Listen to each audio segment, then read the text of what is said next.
Hello and welcome to season 10 of How to Start Up, where we will cover everything brand, as well as what to do now, next and never when starting or scaling a business. Hosted by me, Juliet Fallowfield, founder of B Corp certified PR, communications and podcasting consultancy, Fallowfield and Mason. Our mission is to enable you to own your PR in-house with a long-term view. Creating a brand story is a central part of building your overall brand identity. It's crucial that your brand story is coherent and resonates with your audience to attract loyal customers. In this episode, I speak with Tom Marchant, owner and co-founder of luxury travel company Black Tomato. Tom and his co-founders launched their business in 2005 after seeing firsthand how people had such little time to plan their own travel experiences. Since then, Black Tomato has grown exponentially and delights clients all over the world, and it's all thanks to their brand. Tom shares his advice on how you should begin drafting your brand story and what you should and shouldn't include within it. This season will be about branding, so super excited to chat to you about this, given that you have built one. But to kick off with, it would be wonderful if you could start with a brief introduction as to who you are and a bit about the business that you founded. Yeah, sure. So my name is Tom Marchant. I'm the co-founder of Black Tomato. It's a luxury travel company specialised in putting together what we believe are remarkable travel experiences for people, where we take them all over the world. Everything from immersive trips in wildernesses to beautiful private houses to odysseys through jungles, amazing multi-generational family holidays where they're just really connecting with cultures. It's all about giving some people something remarkable, and we've got a team of brilliant people who are curious and passionate about the world and want to showcase it to our clients in that way. So yeah, that's Black Tomato. We started it in, makes you feel old, 2005 in London, myself and my two business partners, James Merritt and Matt Smith. So pre-pandemic? Pre-pandemic. Yeah, it was pre-pandemic and also, but just pre-recession, which sort of kicked in about 2008, which was, again, a big learning experience. And then, yeah, it's just grown from there. And we now have a lot of people that work for the UK, but also particularly the United States. That's our core market. We've grown there significantly over the business's lifetime so far. It actually led to me being based in the US for just over 5 years. I was in New York and LA between 2013 and 2019. And I'm still in New York probably every 5 weeks or so. It's a really cool business for us. Not on planes as much as I was probably pre-pandemic and having a family, but still on the road and up in the skies quite a lot. And for you, given travel is such an emotional, obviously experiential thing for people to book, how important was your brand when you launched it? It was everything, if I'm honest. I think when we started the company, or rather had the idea, in fact, if you go way back, we sort of having the idea for a business, even before we necessarily went for travel, our belief was we wanted to build a brand. And that was because we felt passionately that if you build a brand that people believe in and feel a connection to and have empathy for, so much other stuff comes a little bit more easily. And so that was right at the front of our minds when we then were like looking at the travel space and saw the opportunity for what became Black Tomato. But yeah, since day one, it was, we want to build a brand here. It wasn't like, let's build a business, we need to brand it. It was like, let's build a brand. So from the bottom up, we were always thinking about what we stood for, what we believed in, how we'd communicate that, how we would establish connection between us and our target audience. And also recognize that would act as we hoped, a guiding light for us, because we knew what we stood for, and that would take us through good times and bad. So yeah. Brand values, brand communications. I always joke in the office because we're in communications and PR, and I was like, if we just put the word brand in front of everything, people pay probably 3 times as much, because brand is, I find from an external perspective working with founders, so related to ego, not in a negative way, but it really is your shop front. It is what people understand about your business, and it's your visual brand and it's your tone of brand. Everything comes in under this. It does. And it's your DNA ultimately for us. It's what defines us, and not from an ego point of view. It's actually how to rudder. It makes life a bit easier, if I'm honest, because we know what we stand for. We regularly reminded the reasons to why we started the company and what we believe in and why you want to keep going. And so your brand vision and mission. Yeah, you have to get that right. I believe, and again, this is just my personal experience, but if you get that, particularly at the start, It's your rudder. It gives you a framework to operate within. Because also in those early startup days, it's very easy. But even with a brand focus, it was still very easy to go down different roads or down rabbit holes in the pursuit of maybe short-term revenues or something that you could do to keep alive or get ahead.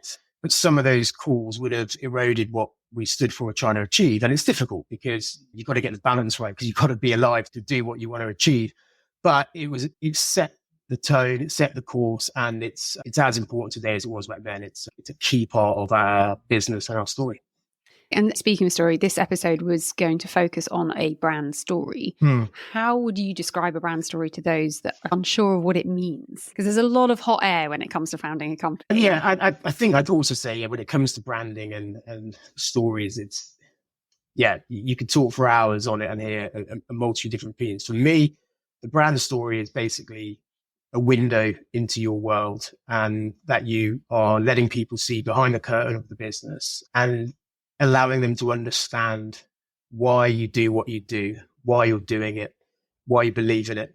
And through that, you hope that you'll build connection to that customer. I don't know about you, but me personally, I like to understand what's behind the brand I see. I might see a brand and think, okay, that looks beautiful. The tone of voice is great. It's really well executed.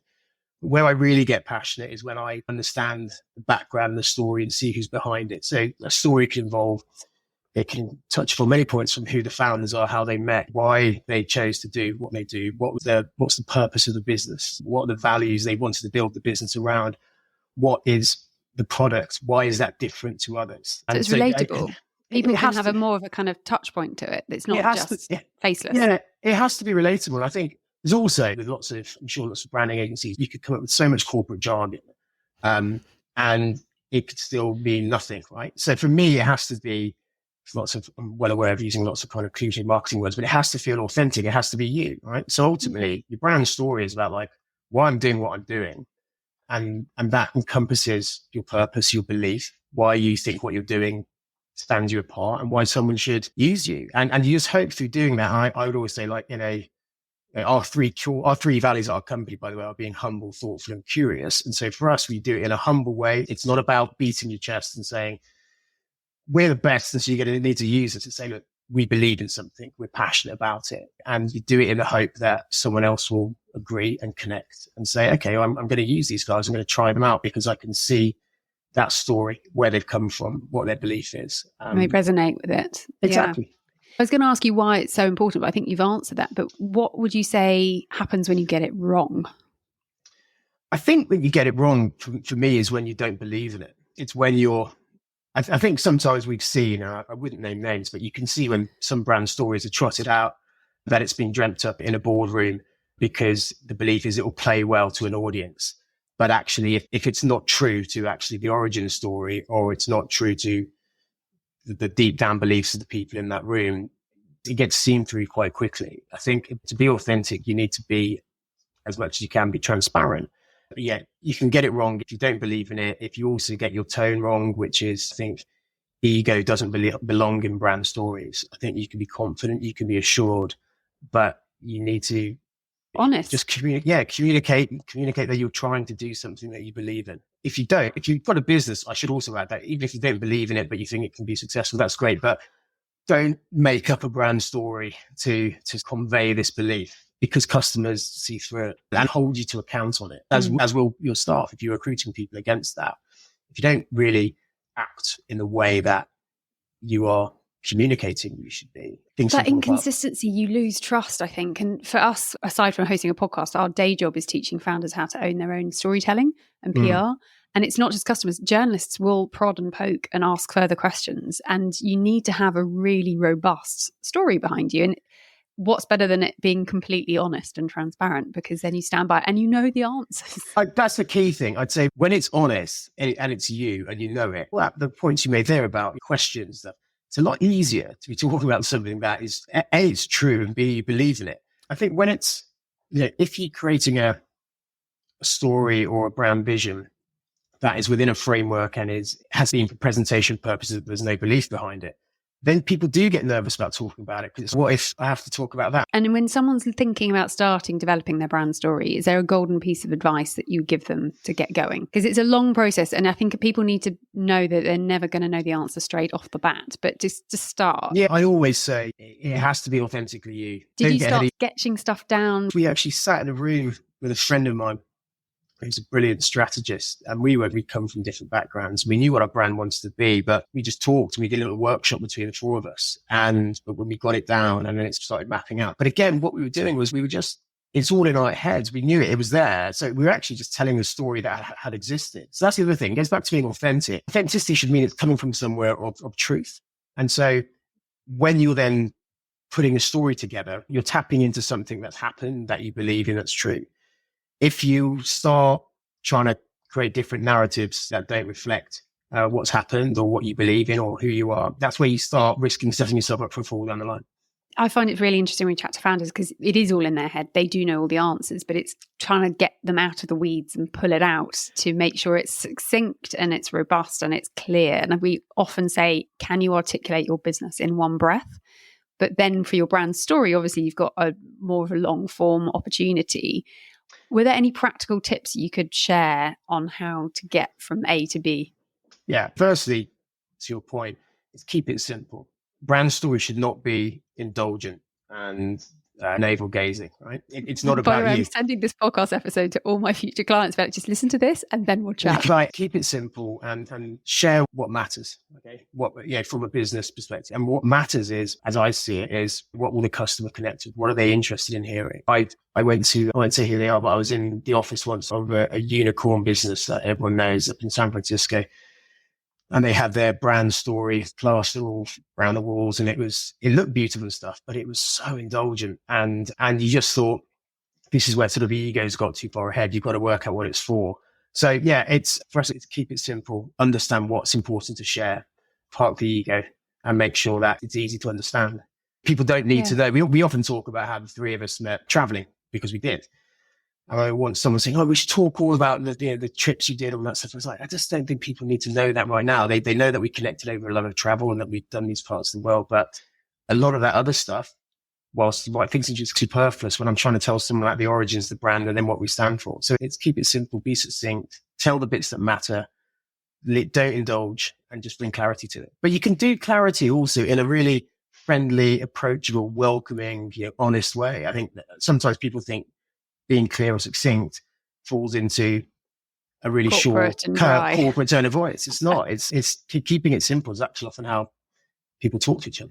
And speaking English, I think a lot of the work we do with people is knowing their audience and knowing what they could resonate and what they want to hear. And often with clients, we want to be on Vogue. But why does a Vogue reader want to read about you on Vogue? Going to the nth degree and then working backwards, I think is quite useful. I think that's such a good point about knowing the audience and how what they're interested in, but also to that point, how they want to be spoken to or how you can connect. When we started, one of our views of the travel industry was that it was, in terms of our space, the luxury travel side, but also in other areas, I think it was very formulaic. It was everyone spoke in the same way in this terribly cliched, cheesy language describing places in just language you'd never describe it if you're talking about it with your friends. But the kind of industry had just fallen into like trope. So for us, and it's not like it was revelation, but we said, look, we're just going to talk about ourselves and what we do. This is part of our brand. In the way that you talk about it to your friends, in the way that your best friend who lives in that city in the world who talked about it. So you talk about it in a way that's passionate, informed, but approachable. And what you get from that is when people start reading that language, the response we got was, oh God, they're like me. And this is a people like me company. I've been looking for that. I've been maybe using these people who are all great, but I've never really felt a connection. And language, which is at the heart of a brand, is such a powerful way of connecting to people. So for us, right out the gate, it was, we need to talk in a language that's us, firstly, authentically us, but one that will build connection and that people will appreciate is the other thing. So yeah, understanding your audience, what they want, but also how you should be talking to them. Well, you make a really interesting point, because in travel, an image speaks 1,000 words. And travel, I remember Jeremy Jauncey at Beautiful Destinations saying that when he hit Instagram, the finance sector and the travel sector, the least Instagrammable sectors, and or were least present on Instagram. And he obviously fixed that with beautiful destinations. But yep. It's so interesting to hear that somebody who has mastered the travel industry and is clearly successful in that is also putting importance against language. I think a lot of people we meet, it's all about the photography, all about the videography. It's the words, because the words feed SEO, but also the words are things that people can relate to and last longer in a way. Yeah, and also it's the words that I think can stand you apart, right? So as travel's become so ubiquitous within social media platforms, it can get increasingly hard to differentiate based on what you do, what you should stand for, based on an image, because everyone's got that image, always treating it or doing it certain ways. And yeah, in the days of brochures, and we've never done a brochure back in the day, everyone would be using the same imagery. And actually, then if you put your hand over the logo and then you read the copy, you could not tell them apart. They're all saying the same things. And so for us, it was like, firstly, could we use imagery and videography in a more compelling way and how we develop that content, which I think we do. But also it's like, it's the language, because it's where the language is where you can convey your value or your USP or why users. And that's also where you can build relationship in terms of on a emotional level and a psychological level, because you're talking a language they recognize. I think when we also came into it, I remember being sat on the tube one day, looking at a place. It was an advert for a destination. And I knew the destination and it's an amazing place. But the people who put that advert together seemed to have done the best job in the world of making it look terrible and sound rubbish from the language they were using and the generic stock imagery they were using. And so for me, it was this irony that in travel, like we have literally the world to play with of all these stunning, beautiful assets, but these places that create these amazing experiences and feelings within you. And it was our job to articulate particularly how it was going to make you feel. And so for us, when we came at travel, it was about the pursuit of feeling. It still is. So when we first launched our first website, we never actually listed destinations. We just we categorized things according to feelings. So how places were going to make, so if you're looking to feel, this is it. And now it was slightly radical in the days because I think it's genius. No one did it that way. It wasn't great from those days, but actually it wasn't so big a thing. But so now we have a blend of destinations, feelings, but that's at the heart. And what's one of the most powerful ways of conveying a feeling? It's language. So when you guys were putting pen to paper, how long did it take until you had something that you were happy with? Or is it constantly evolving? I think it's constantly evolving. I don't think it was sort of like, there were things like we need to have this in place by then because we're launching a website. We need people to understand what we are. But in terms of one and done, and then we move on, it was never that way. I mean, there were principles from which we based our brand. And our brand story then was just beginning. There was a story in terms of how we met, what we believed in, why we were doing this, and why we wanted people to believe in it like we did. But that's the start, right? And so then your brand story keeps building as you grow. So that could involve in multiple things in terms of how you're developing products, how you are connecting with customers, things you may have achieved, not an ego thing, but things that demonstrate why what you do resonates. So it's always been, the story is always evolving. Principles need to be in place. But I think to get back to your question, if you think from first point of like, we need to articulate who we are and what we've done to having it ready, I don't know, it's probably a couple of weeks, just back and forth, sitting with things, get something down, walk away from it, come back a day later, look at it, tweak it. But then also don't be a slave to perfection on this stuff. When you're in startup mode, having something that you're 90% happy with is probably going to be 110% for someone reading it. And in startup years, it's like dog years. A week is like a year and everything can change. So just get something. It honestly can. I've seen startups, everything startups who I'll see them a month later. How are you getting on? I'm still working on just this thing I've got to tweak. And I was like, I think what you need to do is trying to get some business and what you've got is fine. And you can iterate, you can change. Not like I'm saying, not saying like pivot drastically, but you've got to get the balance right. And I think all copywriting, if you live with it for a little while, sleep on it. And I was going to ask, did you throw it out to other people to sense check it on other people? Yeah, in the early days, we wrote it all. And then, we put it in front of people to say, and that's a big thing. It is sense checking beyond yourself or your founding partners. And I think sense checking on lots of things is crucial, not to the point where it may distract you and put you off because your belief's got to carry you through to a degree. But we would sense check it. I'd put it in front of people and say, we're doing it like this. And you've got this overwhelming response of, that's exactly how I want to be talked to or spoken to, or that's the way you're also the way you're describing what travel means or should mean to people. But again, this perceived feeling. People just said, yeah, it's a really refreshing take on it. And why hasn't someone talked about it like that before? Or why hasn't someone not just talked about it, but created experiences that would deliver these feelings before, rather than people saying, oh, I went there and then this happened. It was great. Rather go, why don't you go to find this thing? And it's in that place that lead with the experience. And if someone's struggling to get their brand story down, what advice would you give them to get started? Stream of consciousness is good. Just write it down. Think about structure, and even though we've talked earlier about brevity, just get something down. Just write it like you'd be writing in a diary or homework. Don't even think about tone of voice. Just get it out of your head. What your story is. Get it out of your head and then come back. And then and also, there's lots of people who aren't copywriters who aren't necessarily articulate. That's when you go to your network, speak to someone. There's lots of great freelance brand strategists and great companies like yours who can help people take that and turn it into something that's meaningful and that will resonate. And so I think sometimes with brand, it can feel overwhelming to people because it's like you said earlier, like brand is this grand people word, think it needs right? to be finished. Yeah. It's huge. It's never finished. And when people talk about brands, it's like often talk about these huge brands and it's like, what is it? Yeah, it's not finished, but just get something down and come back to it and refine it. But don't overthink it. That's the other thing. Don't overthink it. And just get going. A lot of people get busy thinking, and I think a lot of people can be distracted. They're like, I need to spend all this time on this. It's you're avoiding the thing that you actually need to go and do. And brand, I think, can be one of those things. Yeah, like, not ready yet. Just go. The amount of times I've heard that you're not ready yet. No one's looking. I think you are. Yeah, that's the other thing. Yeah. No one's looking. I remember when we started that Tomato, there was, we got the site ready. And the last 4 days, we just were in the office and sleeping there, getting it done because there's a deadline, because there was some press coming out. And we eventually got it live, thank God, because we're going to be overwhelmed. And, this piece of press came out. I remember it was in GQ. Strong launch coverage. Yeah, but it was included. We got to know one of the editors there, and he included us in this kind of roundup. But it was their Men of the Year issue, so it was really thick, and it was a small mention, but it was a mention in GQ the same. And we thought, wow, we are going to be absolutely. Is the website going to crash? And I think the only phone call we got in the next 3 days was someone trying to sell us advertising space. So even that was quite a good lesson to go. Look, you can just crack on, and also you got to push on. You can. And there's something about, I think I found, putting stuff out there and knowing that other people will maybe see it eventually. I'm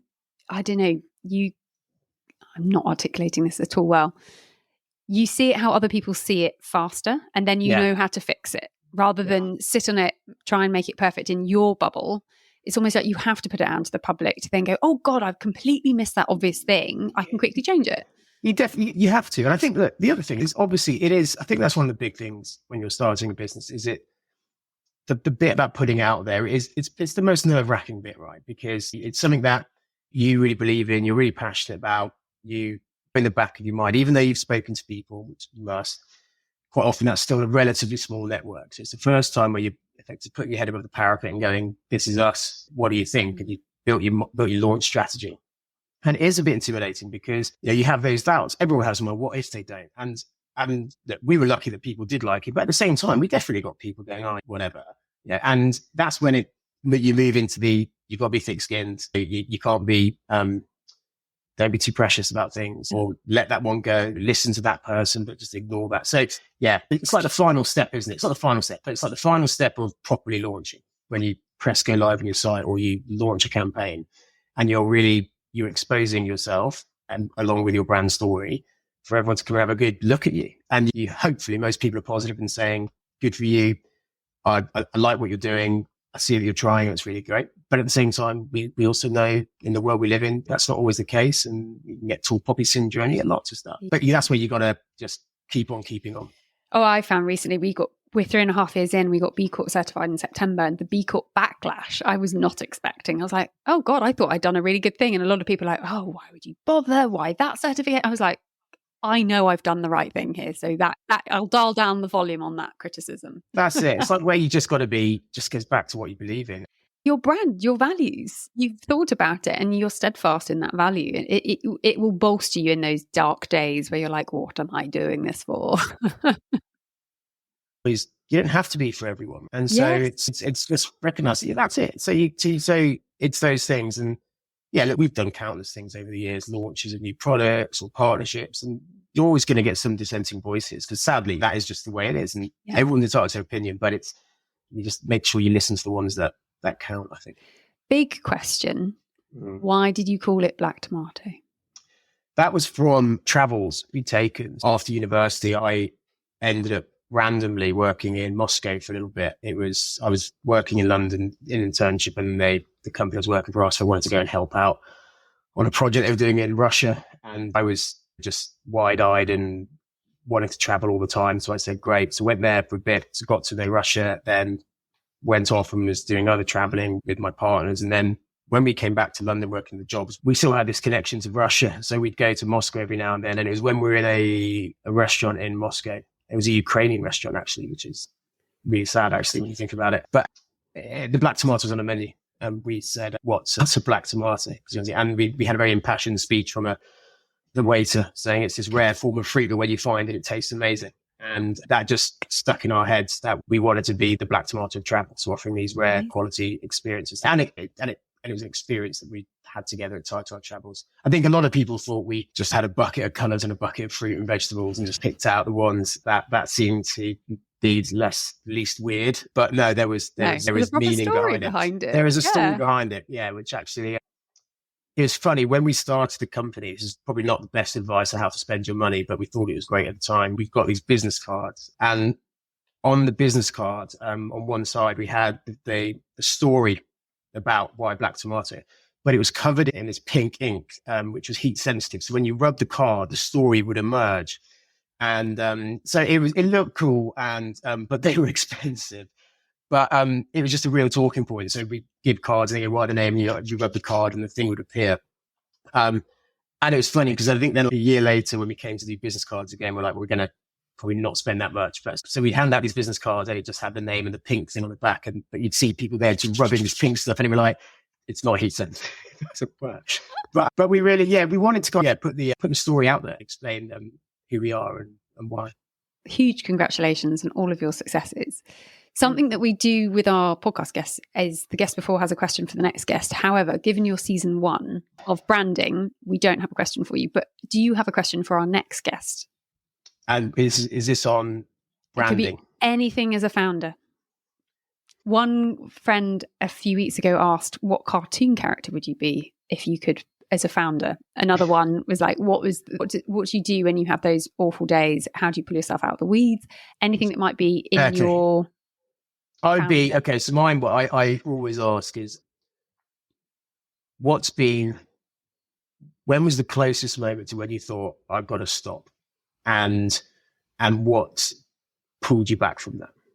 And how did you get pulled back from that? So that's, I talk about that to founders, like what's been your moment where you're like, I just can't do this anymore. Not because of stressful, like circumstances, environmental factors, like this is the end of the road. And how did you get out of that? Yeah, brilliant question. Thank you. And I think it's really important that, and this is something that's come through in every single interview I've done. I think we're up to 89. Everyone has said you are going to have very difficult days like you've never had before. Be okay with that. And I think a lot of people go, I'm going to start a company, I'm going to have limitless holiday. And I'm like, good luck with that one. Yeah. So I think it's really, given our audience are new founders and start and scale ups, to say that's okay to feel like that, and it isn't necessarily the end of the world. So thank you for sharing that. Yeah, no, I think you've also got to, it sounds weird and it's difficult in the moment, you've got to embrace that. There's this book that Adam Morgan wrote, the guy who wrote Eat the Big Fish, called A Beautiful Constraint.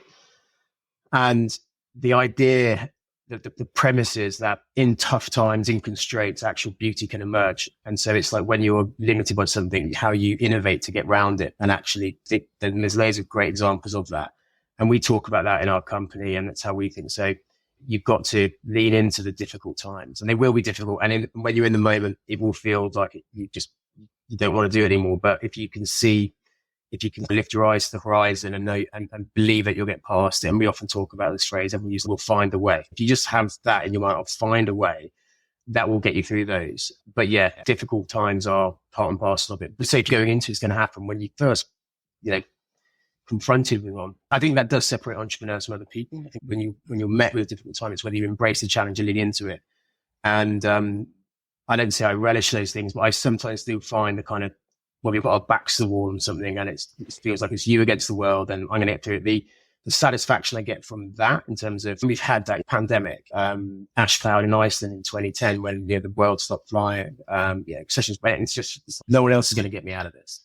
Yeah. And the satisfaction that you then have with your partners and if your team are involved, it almost trumps for me sometimes like the plaudits, the awards, the other financial performance in terms of satisfaction, because that's so I much think what separates harder to earn that. And it's surviving it and dealing with the stress of it, and that's also what separates it massively from doing I wouldn't say regular, but just say a job somewhere else, because that's what comes from owning your own business.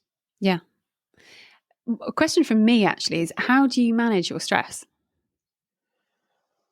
A few ways. I think for years I just thought I was obviously stressed, but I just thought that was normal. So I just was and then it was like, I think I tried to, a combination of reading and exercise and then trying to find quiet times. I've flitted in and out of meditation. I'm interested in it, but sometimes you've got to work hard at it. And I don't think I've cracked it, but exercise and reading, and then just distractions in terms of whether it's family or doing things. You just got to give into that. Step away from it. Have a break. You just have to, and it's hard. And I think it never leaves you, because when it's yours, it's not something you can switch off. But it's finding things that are like, if you're working out or there's this thing called High Rocks, which is this competitive CrossFit thing. So I've started doing that this year with a mate, and you train for that. And when you're going and doing that, it's just something that you can shift your attention onto. And for the times when you're doing that or training that, everything else gets forgotten for a while. And I think it's hard. It'd be hard for me to say, I'm just going to go and sit in a room and try not to think about it, because it won't work. We talk about this with our holidays. So there's this idea, I'm not saying it's wrong, but there's this one notion that the best way to relax on holiday is just to go and lie on a beach with a book. And for some people, that just is not, because if you're lying there and your phone's blowing up with stuff, it's very hard to switch off. So we often talk about challenges in terms of travel. We have a service called Get Lost, where we literally get people lost in environments and they have to explore their way out of it. And they don't know where they are, and we've got special force people in the background, so who can see our clients, they can't see them. And it's a challenge. They've got to explore their way out of this environment. It could be over a weekend or 10 days. But it's a physical and mental challenge, because you're having to think the whole time. And actually, that mental focus on every step you're taking is actually a form of relaxation, because everything else that is probably on your mind at home, at work, just falls away, because you don't have the brain capacity thinking about it. I don't know why, but when you don't think about something, you then come back to it with the answer. And I have no idea how that works, but it works. Yeah. So the I agree. Running, swimming, hiking, not being on your phone, not having it front and center. There's something so amazing that when you come back to it, you're like, oh, actually, done. Yeah. The other thing I'm a big advocate of is just learning something new every year if you can. So all the studies out there show that if you try to learn something new, separate to what your work is, for your brain, it actually keeps developing your brain, right? And so that kind of give you additional benefits when you're back to work. And so this year, I've always loved wine when I travel and stuff, but I always want to know more. So I went and did this wine qualification for 3 days in a classroom and lots of homework and exams at the end. And I loved it, not just for the subject matter, but because I just was learning something new. And so at Black Tomato, we have an employee benefit called Curious Courses. So every year we give every member of staff a budget that they can go and spend on any course they want. Nothing to do with travel. It could be like learning a language. It could be an instrument or whatever. And we just want people to go and learn and do things separately, because that, again, is a distraction. It's just taking your head out of the workspace. But they'll come back to the day job more creative as well, with better ideas. So it benefits everybody. That's a really good idea. Learning is good. Yeah. Amazing. Thank you, Tom, so much for your advice. Is there any last golden nugget piece of advice you'd like to offer a founder in starting a company? It could be to any. I think there's two pieces. When I've been asked, this is what I say, and I think about, if I'm starting a business, the two things I'd be is like, just find something that you really believe in. And what I mean by why I say that, because everyone will be like, obviously, it's more like you could come up with business ideas or see a business that may by your spreadsheet look really financially successful. And it might be. If you don't really believe in it or don't know it, the first time you hit that barrier, because it will happen, is where you need that belief to keep you going. because you're passionate about it. If it's something you've done just because you think it's going to make a load of money, but you don't really care so much for it, yeah, some people are lucky and that works, but a lot on, and then it just falls away. So believe in it. And then the other one is, once you've got something, and we've touched upon it already, it's just remember that it's you, right? So you're accountable to you. So it's not a 9 to 5. It can be, but in a good way, all encompassing. If you love it and you believe in it, it won't feel like a job. It will just feel like you're getting to work on something you're passionate about, with the highs and the lows. And when I started the company, my father, he was an entrepreneur and built businesses. I was sort of saying, what was his advice? And he said in those early days, and I'm not advocating this long term, but when we talk about Steve, like you need to be obsessed with it, and in a good way. So it does need to take a priority, and can be hard. And certainly we started, we were all in our kind of mid to late 20s, and we probably had less responsibilities, less accountability to others. It's easier, but don't underestimate what you need to put in. So if you can be obsessed with it and then build it, and then get to a point where you can have other people and you can build a better work-life balance, because you need that in the long run. But in those early days, I think we all know people who dreamt up great ideas in the pub and have started at 11 a.m. in the pub and just not really kept it going. And more often than not, they're not the ones who are still working on it. So it's friends in salaried. I'm salaried just by a company I started, but it's friends in normal jobs, which a lot of founders talk about. He's like, oh God, you work so hard, you need a break. And you just don't get it. Yeah. You don't get it, and you never will get it. And then someone else said you're never going to be employed by someone else again, because they know that you're on that side. It's really true. And I think also because you're always working, if people say you're traveling here or you're flexible, you can go and do this at this time. But that's the benefit. When you're your own boss, if you can get it done in the right way, the flexibility is a real perk. But don't underestimate it. But if you believe in it, it's very easy to obsess over it, because it's something you love. Fantastic. Thank you, Tom, so much for your time. I really appreciate it.